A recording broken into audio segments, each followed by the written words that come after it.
National Party leader Christopher Luxon now joins me. Hello to you. Hey Chris, good to be with you. Let's cover off the situation in Christchurch where we've got two, or did have two, National Party members having to resign after female politicians from Christchurch were harassed online in what was quite a nasty, targeted campaign. Did you personally speak to those members? I didn't personally, but the party did. But I was very clear on my expectations. What's happened, Chris, is that over the Christmas New Year period, I sat down with one of our directors on the board and went through my learnings from my past life and actually rewrote the code of conduct for party members and also the dispute resolution process. As you would remember, I wasn't, that impressed by some of our behaviour in the last few years, and I want to be really clear going forward that the expectations were really clear for everybody. And so, frankly, that behaviour from those young people in Christchurch was utterly unacceptable, vile, toxic stuff. That's the stuff that I came to politics to stop. I want to do politics in a proper way, in a decent way. We can disagree without being really personal, vindictive, and toxic and misogynist, as I found that correspondence to be. So, the good news is, from my perspective, the process worked. We saw the media story in the morning. There was a conversation and investigation underway, and with those people, they reflected on the code of conduct and they made their decision to leave the party, and that's the entirely right decision. So, that's the behaviour is utterly unacceptable. Reject it outright. I think there has been, as I said, I think politics, we just got no, we don't need that in our politics here in New Zealand. Does the National Party owe the likes of Sarah Templeton, Sarah Pullett, and Megan Woods an apology over this as well, since they were the Christchurch representatives targeted here? Well, I really commend them for the way they actually called the behaviour out. I thought they I thought they were pretty brave actually calling it out and taking the actions they did. And I think that's a really, I commend them for that. And again, apologies that that it wasn't National Party people doing it. But at the end of the day, they're individual decisions. And I can tell you many people, and all of us in the National Party, feel very disappointed and let down by those actions. And if you're I can just, having known the work that particularly the young nationals here in the National Party have actually done over the last 2 years to make sure that they actually are, a really diverse bunch of people that are actually working hard on behaviour. There's a really good bunch of people, and they feel incredibly let down given the work that they've been going through. So, so I think, look, all round, just there's no place for that in politics in New Zealand. I appreciate it's pretty tough sport, and I appreciate, that, it's pretty brutal at times, but there's no need for, we can disagree, as I say, without being disagreeable and without being personal. And that was pretty vile stuff. Does this represent a bigger problem for the young Nats and its culture inside? I mean, you've said that members have to work pretty hard on their behaviour. Good behaviour should come naturally, shouldn't it? It should, and that's why I've been really clear on our code of conduct. And I can tell you, the young Nats, I've just watched that. I've spent a bit of time with that group actually over the last couple of years, and I'm so impressed. I mean, there's some really smart young people who actually care deeply about this country, want to make sure we do things in a collaborative way, but in a clear stand up for centre right politics, principles, and beliefs. But they feel incredibly let down by the individual actions of a couple of individuals. Parliament grounds are going to be closed today to the public in anticipation of yet another protest. Is that the right thing to do? Every time there's talk of a protest, we now have to close off a section of public land. I think the practical response is that when I was in Parliament just for a couple of days this week, what was obvious was we were trying to regrow grass and there was a lot of dirt there. And so I think the fences have been up, as I understand it, to actually make sure that the turf can be replanted and resown, which has just happened over the last few weeks. So I think we should be able to have people come to Parliament.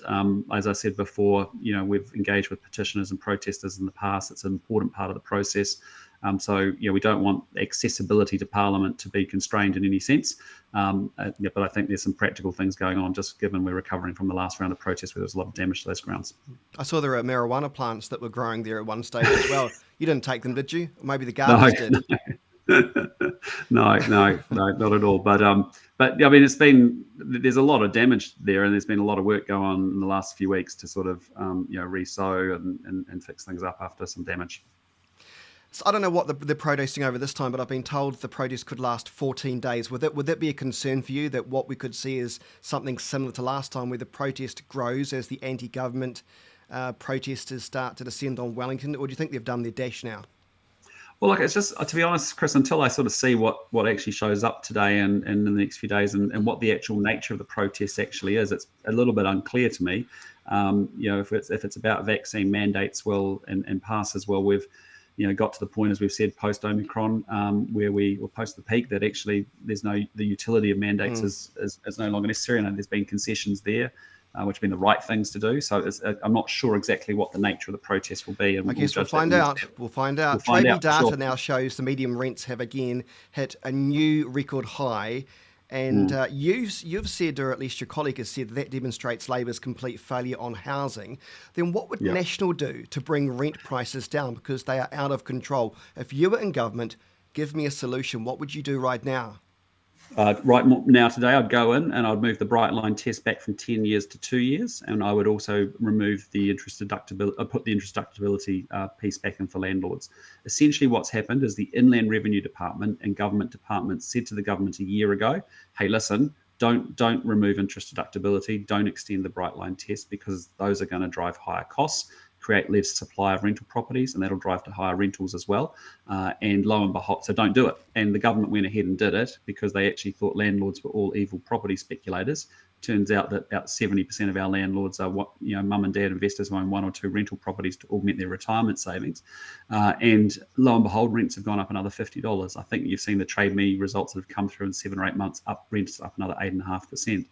So there's a very simple thing you could do today if you went into that office in Parliament, decide you want to do something about actually getting rents under control. But They're up $150, Chris, in 4 years. yes, So basically, you're disgraceful. paying $7,500 after tax to rent the same house you had 4 years ago. But But also, supply and demand equation comes in here. There are not enough rentals now, particularly, I think, in Wellington. So that's part of the problem too. But can't we blame that on the global supply chain as well, though? Well, I think this government's looking to blame a lot of things on the war in Ukraine rather than taking responsibility for the things it can control. And it's been an abject failure on housing. It doesn't matter whether you look at home ownership, house prices up $400,000 to over $1 million, and we're not building. It's a supply-led problem. We're not unlocking land. We're not getting houses built. Think about all those developments in Rangiora and Rolleston, that actually happened in a very short period of time. They were good examples to me of when we had a supply and demand problem post the Christchurch earthquakes, of how we resolved it. We could be doing that on a national scale. That would provide a supply of houses. There also is very poor incentives, as we said, with those two actions the government took a year ago Okay. for landlords to bother keeping houses in the market. You've said the government has forgotten the quote unquote squeezed middle who are paying higher prices at the supermarket, petrol pump, but they get no relief under yesterday's changes from the government, which is true. How would you change that? What would you change? Just tax Well, cuts or again, something else? yeah, I guess the idea that we had, I'm trying to get into the spirit, right, of opposing the government, but also proposing ideas. And what we said a few weeks ago was, look, a simple idea would be inflation is up 12%, almost 12% under this government. And so why don't we just take the tax thresholds we have in our system and actually all raise them by that amount, so that actually people don't get trapped in higher tax brackets? Because we're in a rather perverse situation at the moment. The average income in New Zealand is $72,000. Their average income earner is paying 33% marginal tax. Even if you're a minimum wage earner and you decide you're going to work 44 hours a week, well, you're going to be at 30% marginal tax rates. And that's just a function of our tax thresholds. The bands by which you pay different levels of tax in have actually not increased as inflation has. And of course, the government does exceptionally well in inflation, because they end up getting more GST tax returns because the prices of everything's going up, and they get their 15% cut on all of that. So all we're saying is, look, Grant Robertson wants to spend another $6 billion on top of the record amount of investment he's had in the last 4 years at this upcoming budget in May. Why don't you take some of that money and give it back to the New Zealand people through adjusting those tax thresholds for inflation? And that would mean that we trust the New Zealand people to spend or save that more so than Grant Robertson to deliver some program. I mean, these are the guys that are actually spending $100 million on a slow train from Hamilton to Auckland, where we underwrite every passenger to the tune of $300.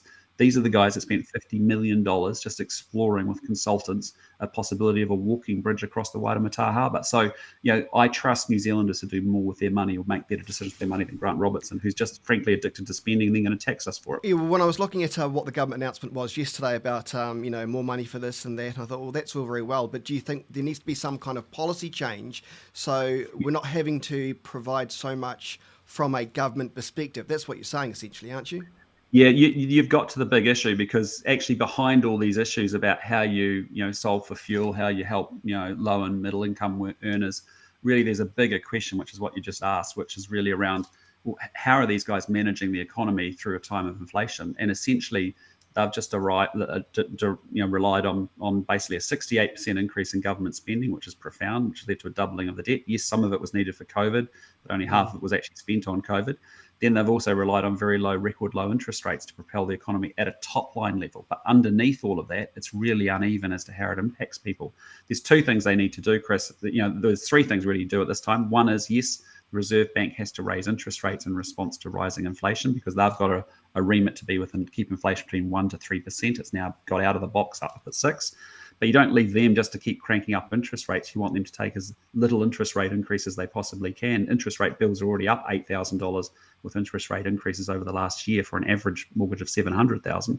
The second thing they've got to do is really make sure, which they can control, the government can control, and it's not the Reserve Bank that does this, is rein in government spending.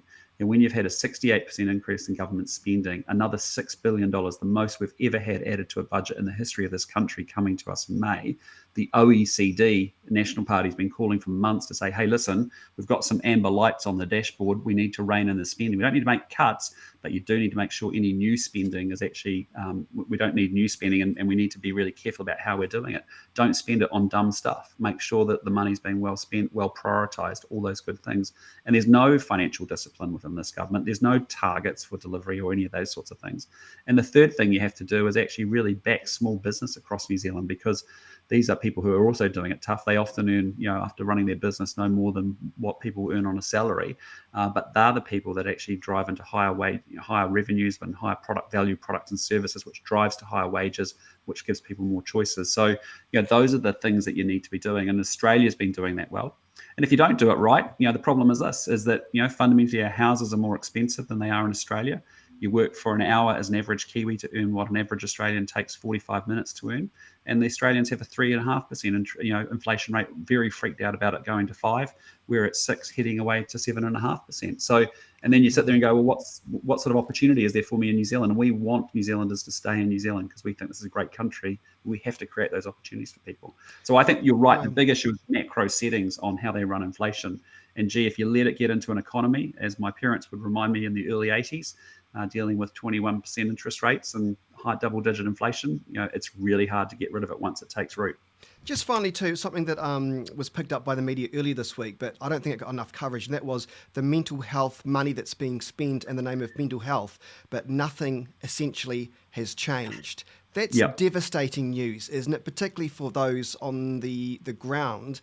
And many of the mental health workers that I speak to say to me they are just shocked at that amount of money, and they've never seen it. My question would be for the government is, where's that money gone? And it's about accountability, isn't it? I know mental health is a difficult sector. I know that COVID-19 has probably played some kind of part in this, but there should be some kind of metrics to determine whether that money that was dished out has gone effectively.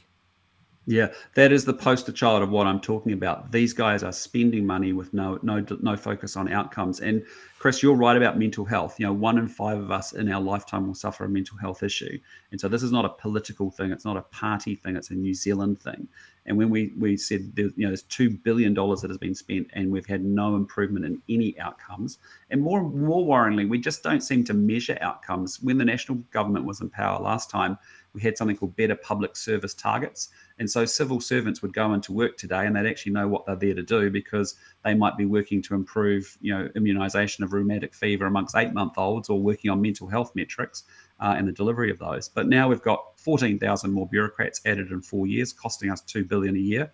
We then go spend $2 billion on mental health, and none of those people can help us deliver a better outcome.